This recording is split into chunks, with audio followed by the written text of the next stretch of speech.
আপনি যেটা বলছিলেন যে শাকিব খানের মতোই কারো তুমি যদি ওগুলো জবাবই দিতে থাকো তাহলে কাজটা কখন করবে? এটা কি বললেন চিত্রনায়িকা বুবলি? এটা শুধু কথা না, এটা অপু বিশ্বাসকে দাঁত ভাঙা জবাব।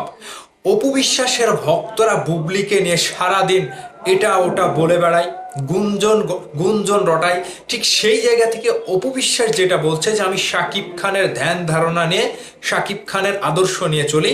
শাকিব খান নিজেই তাকে বলেছে যে যে যা বলে বলুক, তুমি সময় মতো কাজের মাধ্যমে প্রমাণ দেবে, কোনো কথার জবাব দেওয়া লাগবে না।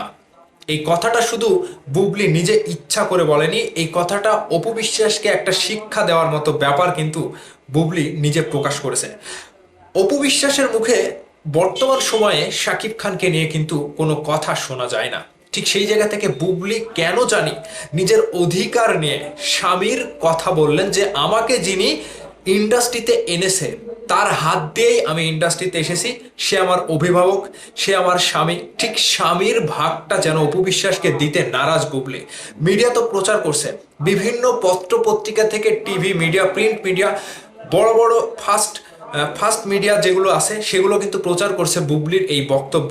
এই বক্তব্যকে কেন্দ্র করে চিত্রনায়িকা বুবলি যেভাবে সকালবেলাতে একটা পোস্ট দিয়েছিল যে ফেতা কাটা নায়িকার বলে একটা অপমান কিংবা খোঁচা মেরেছিল, ঠিক সেই জায়গা থেকে অপু বিশ্বাস এই 2026 সালে হয়তো পাগলই হয়ে যাবে।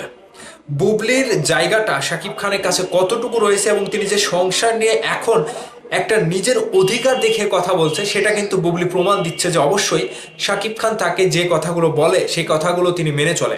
অপু বিশ্বাসের সাথেও যখন একসাথে ছিল সেই ব্যাপারটাও যখন অপু বিশ্বাস সামনাসামনি এসে কথা বলে, ঠিক তার কথাগুলো স্পষ্টবাদী হয় না। কিন্তু বুবলি যে কথাগুলো বলছে যে শাকিব খান তাকে নিয়ে আমেরিকায় গিয়েছে, বাংলাদেশে ফিরে এসেছে, সন্তানের গ্রিন কার্ড পাইয়ে দিয়েছে, ঠিক এখন বর্তমান সময়ে বুবলিকে নিয়ে যে গুঞ্জনটা উঠেছে, বাচ্চা হওয়ার যে গুঞ্জন, সেখান থেকে বুবলি কিন্তু অনড়, তিনি নড়তে চাচ্ছে না এবং তিনি মুখ খুলে কোনো কিছু বলতেও চাচ্ছে না। ওই যে শাকিব খানের যে একটা আদর্শ তিনি ভেতরে নিয়ে আসে যে হ্যাঁ তিনি আমার ধ্যান, তিনি আমার জ্ঞান, এক কথায় স্বামীর আদর্শ নিয়ে তিনি যেভাবে চলছে, এখানে অপু বিশ্বাসের খাওয়া নাই। আমি বলে দিচ্ছি এই 26 সালে অপু বিশ্বাসের যে বেহাল দশা হবে আপনারা দেখতে পারবেন। আমার কথার সাথে মিলিয়ে নিন যে বুবলিকে নিয়ে যেভাবে হিজাব পরে মেয়ে মানুষ হয়ে মেয়ে মানুষের গুঞ্জন রটায় কিংবা মেয়ে মানুষকে নিয়ে বাজে কথা বলে, আলোচনা সমালোচনায় মেতে ওঠে, ঠিক অপু বিশ্বাসের ভক্তদের জন্য বুবলি যে কথাটি বলেছেন যে আমি কিন্তু সাইবার আইনে মামলা করতে বাধ্য হব, ঠিক সেই জায়গা থেকে বুবলি অনেকটাই ক্ষিপ্ত। তাকে নিয়ে গুঞ্জন রটানো কিংবা বিভিন্ন রকম বাজে মন্তব্য করা, সোশ্যাল মিডিয়াতে এআই দিয়ে ছবি তৈরি করে ছেড়ে দেওয়া, এগুলো কিন্তু বুবলি নজরদারি করছে। ঠিক শাকিব খান যখন বলবে কিংবা শাকিব খানের অর্ডার তিনি যখন পাবে, বুবলি কিন্তু কাউকে নিস্তার দেবে না।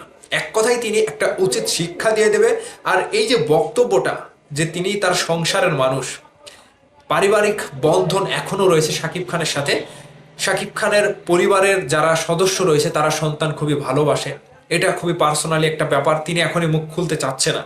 কিন্তু বারবার যদি বুবলিকে এভাবে খোঁচাতেই থাকে, অপু বিশ্বাস যেভাবে খোঁচাটা দিয়েছে, ফিতা কাটা নায়িকা বলেছে, ঠিক শাকিব খানের কাছ থেকে যেভাবে তিনি জায়গাটা অর্জন করে নিয়েছে, দীর্ঘদিন পরে অপু বিশ্বাস যে বুবলিকে বারবার বলতো যে তার সংসার ভেঙেছে, কিন্তু এই কথাটা অপু বিশ্বাস মিথ্যা বলেছিল, এটা কিন্তু এবার প্রমাণ হয়ে যাবে। যদি দ্বিতীয় সন্তানটা হয়ে যায়, অপু বিশ্বাসের জায়গাটা শাকিব খানের কাছ থেকে অটোমেটিক্যালি ক্লিয়ার, একদম ক্লিয়ার হয়ে যাবে। দর্শকের সামনে সবকিছু প্রকাশ হয়ে যাবে যে অপু বিশ্বাস এতদিন বানিয়ে বানিয়ে মিথ্যা কথা বলেছিল। তবে যা কিছুই হোক, আগামীতে দেখা যাক চিত্রনায়িকা অপু বিশ্বাস এবং বুবলি শাকিব খান কেন্দ্রিক যে কথাগুলো উঠে, সেই কথাগুলোর মধ্যে পজিটিভলি কে জিতে যায়, কিংবা বুবলির পরিপ্রেক্ষিতে যে বিষয়গুলো উঠে আসছে সেটা যদি আদৌ সত্যি হয়ে যায়, চিত্রনায়িকা বুবলি কিন্তু একটা ফাঁকা মাঠে গোল দিয়ে দেবে। ঠিক অপু বিশ্বাস না জানি পাগলও হয়ে যেতে পারে।